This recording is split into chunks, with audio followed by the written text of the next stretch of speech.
Hey guys, सो मेरी morning की शुरुआत हो जाती है बेचैनी और घबराहट के साथ क्योंकि मेरा चल रहा है 5th मंथ ऑफ प्रेगनेंसी। मैंने आप लोग के साथ इंस्टा रील में शेयर किया था और अपनी प्रेगनेंसी रिवील करी थी विद माय हस्बैंड। मैं उसी के लिए रेडी हो रही हूँ बिकॉज़ आज है मेरा एनोमली स्कैन जो कि लेवल 2 स्कैन होता है। तो उसी के लिए मैं रेडी हो रही थी, नहा के आ गई थी स्कैन केयर वगैरह करके। एंड आप लोग सोच रहे होंगे कि मैंने 2nd month, 3rd month, 4th month वाले मिनी ब्लॉग्स क्यों आप लोगों के साथ शेयर नहीं करे। उसका थोड़ा-सा रीज़न ये था कि मेरी प्रेगनेंसी बहुत ज़्यादा कॉम्प्लिकेटेड हो गई थी। मेरे बेबी को तो कुछ नहीं था बट मुझे थोड़ी-सी प्रॉब्लम हो गई थी, लाइक मुझे जॉन्डिस हो गया था और टाइफाइड हो गया था साथ ही साथ बैक टू बैक मंथ में। तो चीज़ें शेयर करना बहुत ज़्यादा मुश्किल हो गई थी और इसीलिए मैं थोड़ी आज नर्वस भी हूँ बिकॉज़ आज एनोमली स्कैन है और आप लोगों को पता है एनोमली स्कैन लेवल 2 स्कैन होता है और बेबी के लिए बहुत ज़्यादा इम्पोर्टेंट होता है। तो इस वजह से थोड़ी नर्वस थी और उसका एक रीज़न ये भी था कि मुझे अपनी बेबी की जो हलचल है वो थोड़ी कम महसूस होती है, मूवमेंट्स जो है उसकी थोड़ी कम होती है महसूस। तो इस वजह से मतलब जब तक मैं नोटिस करती हूँ तब तक तो वो मतलब चली ही जाती हैं। तो मैं थोड़ा-सा डॉक्टर से भी मैंने इसके बारे में कंसल्ट किया था, उन्होंने बोला था कि नहीं ऐसा कुछ नहीं है, फर्स्ट प्रेगनेंसी में होता है, लेट थोड़ी मूवमेंट आपको फ़ील होती हैं। तो इसीलिए मैं थोड़ी-सी नर्वस भी हूँ, साथ ही साथ चीज़ें प्रेगनेंसी में चाहे कितनी भी अच्छी चल रही हों बट डर आपको स्कैन के पहले ज़रूर लगता है।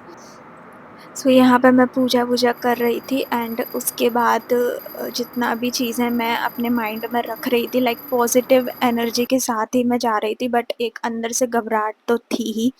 उसके लिए खूब सारा प्रे करा और उसके बाद मैं अपने ब्रेकफ़ास्ट के लिए चली गई क्योंकि ब्रेकफ़ास्ट भी करना था, क्योंकि खा पी के जाओ, ये कोई ऐसा अल्ट्रासाउंड नहीं होता कि आपको खा पी के नहीं जाना होता है, सब कुछ अच्छे से खा पी के खूब सारा पानी-वानी पी के आप जाइए।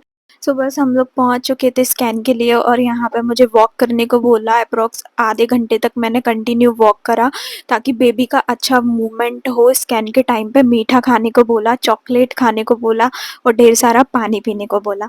यहाँ पे फाइनली मेरा स्कैन शुरू हो गया था और एनोमली स्कैन ऐसा है कि आपके बेबी का ना इंटरनल ऑर्गन चेक करे जाते हैं, ब्रेन, किडनी, लंग्स, ब्रेन, ये मतलब सारी चीज़ें बहुत बारीकी से चेक करी जाते हैं। फाइनली अच्छे से चीज़ें हो गई थी और मैं घर आ गई थी। जान में जाना ही बेबी बिल्कुल नॉर्मल था मेरा, सब कुछ बहुत अच्छा था। घर आके मुझे थोड़ा आंगनवाड़ी से भी काम था क्योंकि यहाँ पे ना मुझे अपनी जो किताब होती है लाइक ये डायरी जो होती है उसको बनवानी पड़ती है, ये प्रेगनेंसी में काफ़ी काम आती है।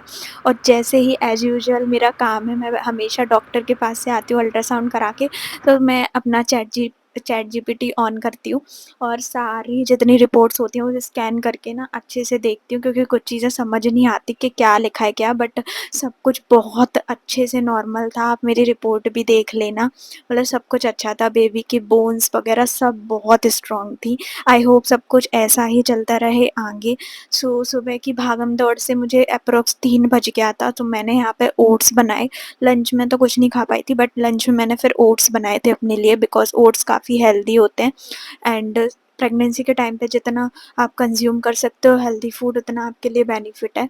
एंड ओट्स मैंने काफ़ी दिन बाद ट्राई किए थे क्योंकि प्रेगनेंसी में ऐसा होता है कि आप कंटिन्यू एक चीज़ खाओ तो उससे भी मन भर जाता है।